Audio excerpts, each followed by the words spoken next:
Johann Baptist Jordan, now joyfully acknowledged as Blessed Francis of the Cross Jordan, was an extraordinary man. A man who deeply trusted in God's providence.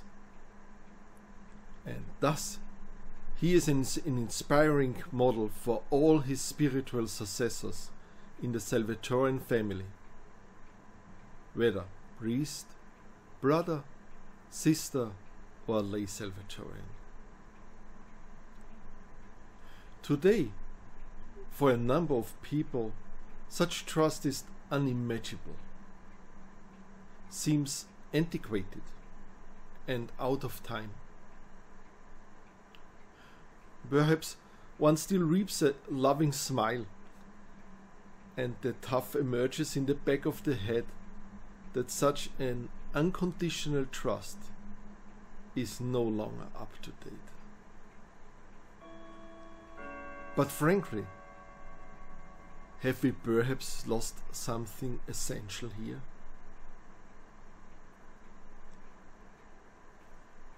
We know from Johann Baptist that he established a very intimate and extraordinary relationship with God from an early age. The event at his first Holy Communion bears witness to this. God tries to meet him lovingly, to win him as a friend, as a human with his whole being. And Johann Baptist followed this call, brought trust and love into this relationship from his side. Maybe some might ask, and what kind of relationship this is? A relationship with something or someone who can't touch, see, or understand. Well, the answer lies in the mystery of faith, which also has a lot to do with trust.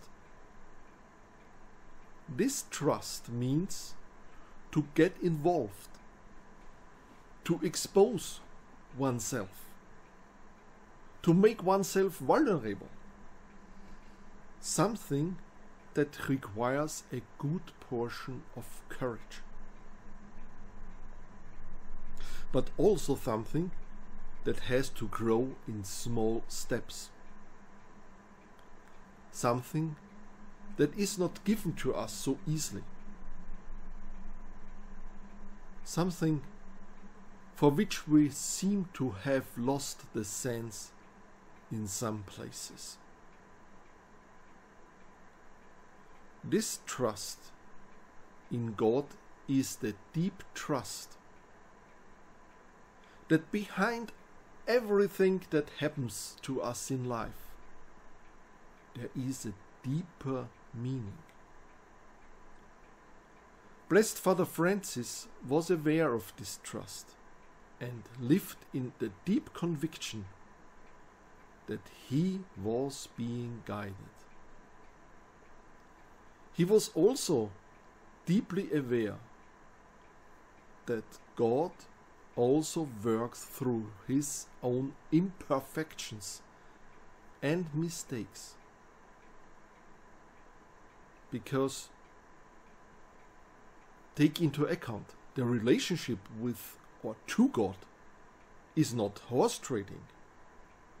It doesn't work on the basis I give you this and get that, as some may think, and turn out to be bitterly disappointed then, because this doesn't work in this way. It isn't enough to recite a few nice prayer phrases and the cornucopia of desires opens up. No. A relationship to God runs on much finer emotional strands or levels. Here is not about a you shall not and you must not, but about a broad invitation to mutual trust and love with all senses, which questions bad intentions or even actions from the beginning. But it also does not exclude it completely, because God has left us free will, free decision, a freedom everyone has to learn to deal with. As members of the Salvatorian family, we are called to accept this invitation, to trust in it, to learn it, to live it, and also to make it visible to others. It is about hearing the voice in the silence and responding to it. For us lay Salvatorians, it is certainly a greater challenge than for the sisters and brothers of the other two Salvatorian branches. Because we stand in the middle of life and try to match this life with our faith, despite all influences. We are mostly confronted with our families and their surroundings, and thus with all the daily problems and challenges. So, we can say we are professionals. A quiet time and a quiet corner for contemplation is often not easy to find in our surrounding. But it does exist. And the more you look for it, the more you will find it.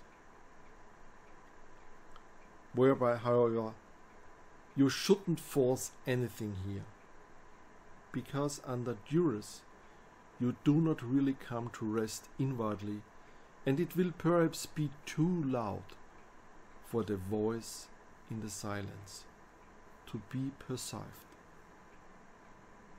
Therefore, here too, quality is better than quantity. This trust in God must be a special concern for us in this celebrating year of remembrance and thanksgiving for Blessed Francis Jordan, so that all may know Him.